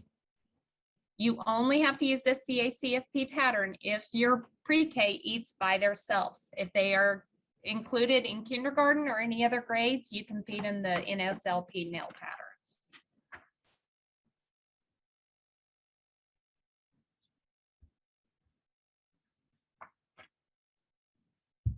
So in the CACFP meal patterns, no flavored milk is allowed. Grain-based desserts cannot count as component. Grain charts, they have a CACFP grain chart, and anything in red cannot be served. Breakfast cereals must contain no more than 6 grams of sugar per dry ounce. Yogurt must contain no more than 23 grams of sugar per 6 ounce. Offer versus serve is not allowed in CACFP. Although the FNS is providing this flexibility, they strongly encourage schools to find ways to serve grade-appropriate meals to preschoolers and K-5 students to best address their nutritional needs. Some best practices to avoid commingling situations include serving breakfast in the classroom or staggering the meal service time for preschoolers and K-5 students. Some schools serve meals to preschoolers and children of other grades in the same service area at the same time. Determination on which children are in pre-K or in other grades may be difficult to know. In this situation, schools may choose to serve the K-5 meal patterns to both grade groups. Cycle menus. A cycle menu is just repeat of certain foods on certain days. What is best for your district? You can have shorter cycles, 2 weeks, or longer cycles, which is 6 to 8 weeks. Cycle menus just help, especially when you're doing subgroup vegetables. When you repeat the subgroups, it just helps with knowing that you're meeting those patterns each week.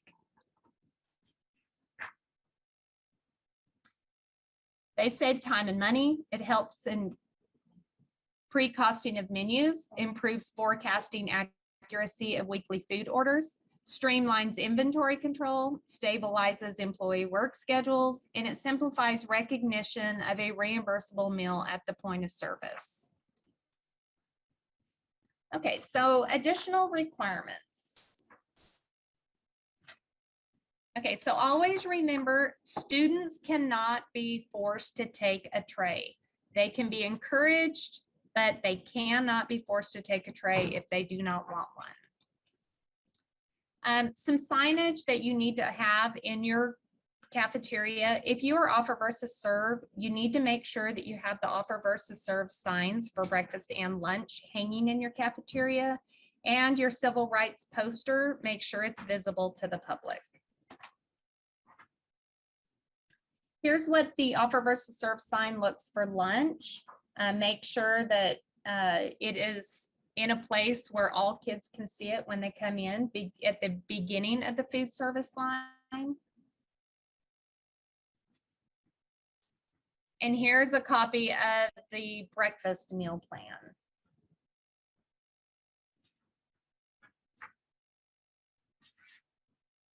Some of the annual required trainings, the food safety training, the director must have at least 8 hours every 5 years. If you're offer versus serve, you have to have that training annually, and your civil rights training must be conducted annually. The state agency trainings, you can go in CARS on other documents. You don't have to log into CARS. Just on the left-hand side, you can hit other documents, go down to training information. And if they have any upcoming trainings, they'll have the Zoom links. They'll have instructions for the trainings, and also OSDE Connect, which is formerly OK Edge, has some self-paced trainings. If you need to get some additional training hours, Team Nutrition has webinars on their third Thursday of every month. These are good trainings to get into, or you can go to the Institute of Child Nutrition.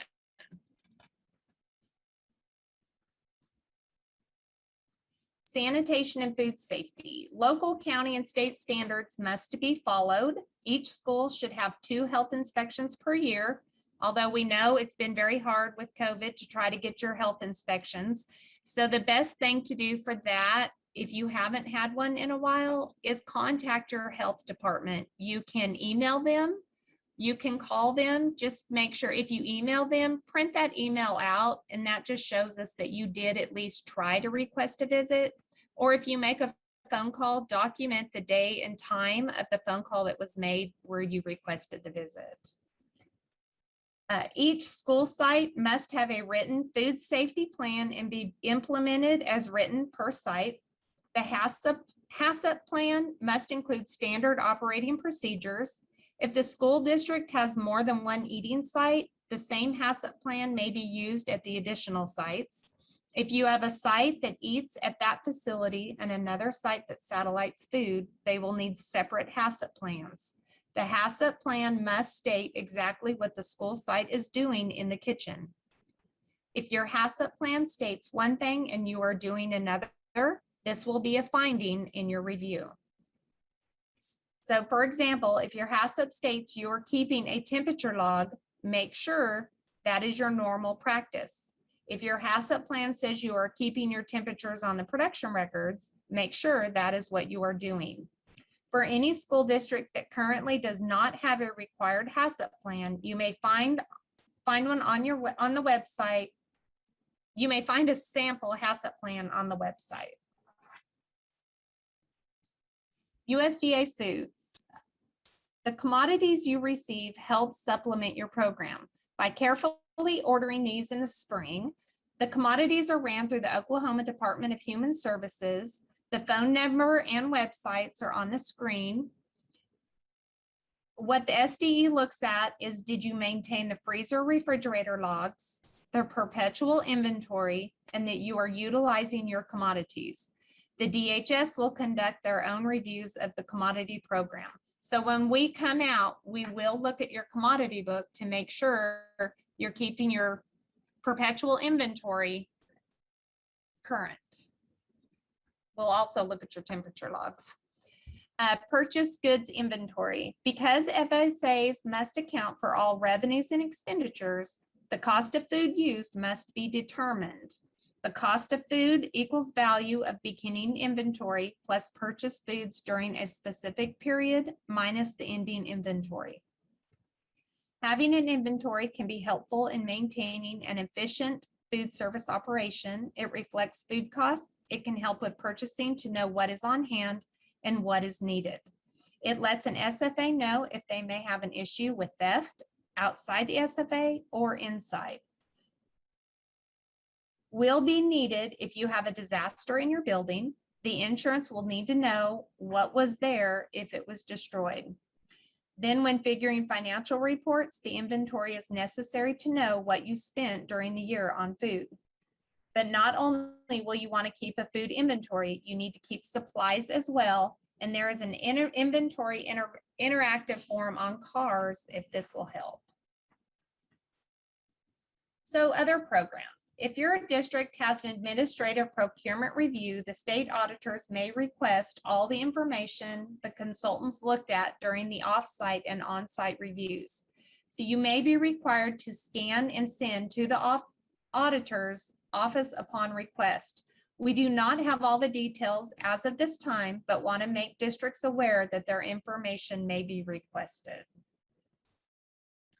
The after-school snack program is only allowed to be claimed if served on educational days that are counted as part of the accreditation requirement and after the school has ended. Review each after-school program 2 times a year, and the first review shall be made during the first 4 weeks that the school is in operation each school year. Look at the on-site review form on page C16. Eligible programs will participate in the NSLP, provide care and after-school settings, includes education or enrichment activities, and all children are free regardless of the school eligibility.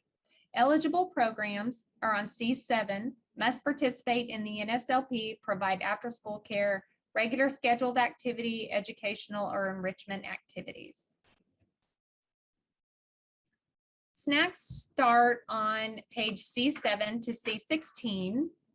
And on C10 is your content of snacks. On C9, your snacks eaten on site, serve children through the age of 18.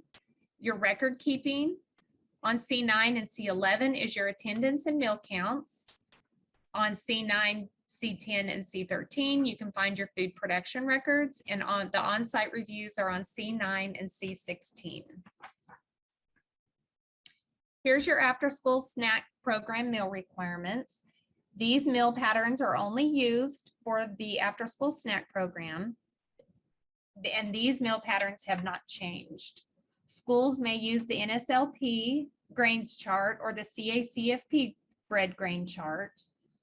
If milk is one of the two snack components, one of the following must be offered: fat-free milk, unflavored or flavored, low-fat 1% milk, or unflavored, fat-free or low-fat lactose-reduced milk, fat-free or low-fat lactose-free milk, fat-free or low-fat buttermilk, and fat-free or low-fat acidified milk. Such products must be pasteurized fluid milk that meets state and local standards.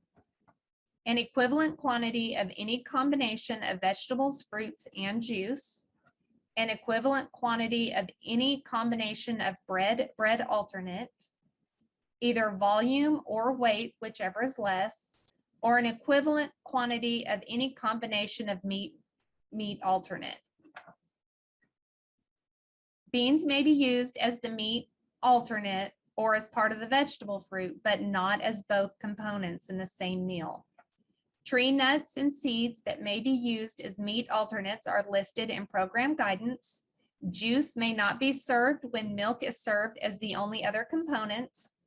Applies to commercially prepared yogurt, low-fat yogurt, and non-fat yogurt. It does not apply to non-standardized yogurt products such as frozen yogurt, yogurt flavored products, yogurt bars, or yogurt covered fruit or nuts. Commercial flavorings may be added such as fruit juice, nuts, or seeds. So in your after-school program, you only have to have two of these components, and it's not offer versus serve. Whatever two components you serve is what they have to take. So reminders, at-risk meals sent home must have a virtual education enrichment component for each day's meals that are sent home. Meal patterns for all programs must be met. Multiple schools not meeting the CACFP at-risk meal patterns. If you are unsure, please contact your consultant or this office for assistance.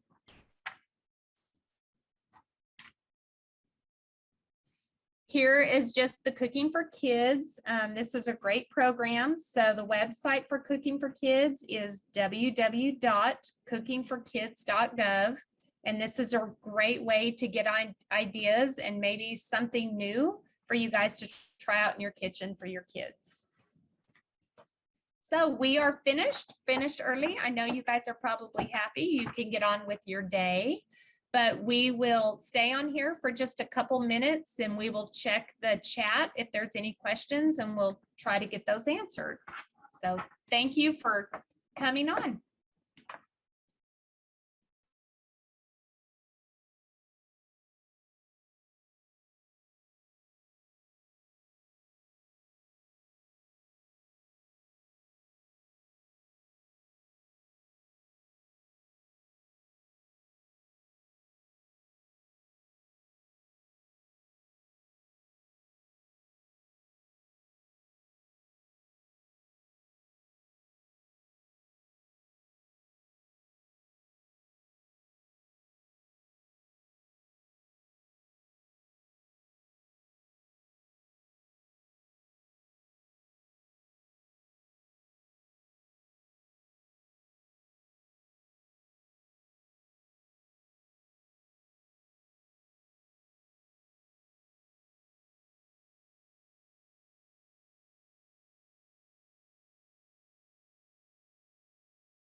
Okay, there was a question about if you were going to be getting any new signage.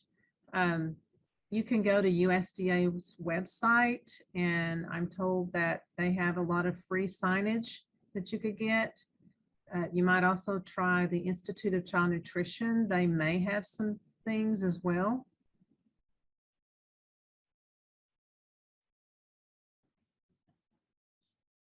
Are pasta, they're also serving whole grain rolls with it. And the pasta just regular and not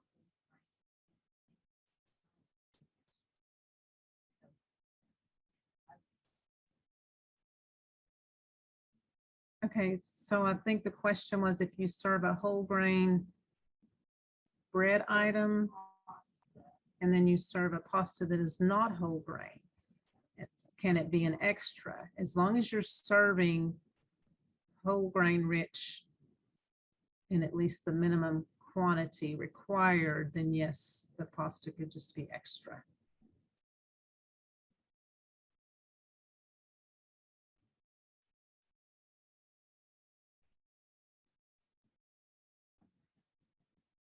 We're done? Okay. I mean, that was the question. Yes, we are done for the day. Yes, thank you so much, everyone, for tuning in. We appreciate you, and we hope very soon that we can be face to face and see you lovely people.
There will be a training tomorrow over the food buying guide that begins at 10 o'clock.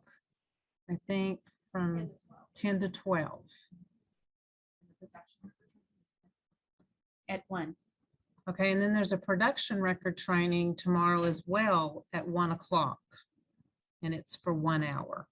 These are Zoom trainings.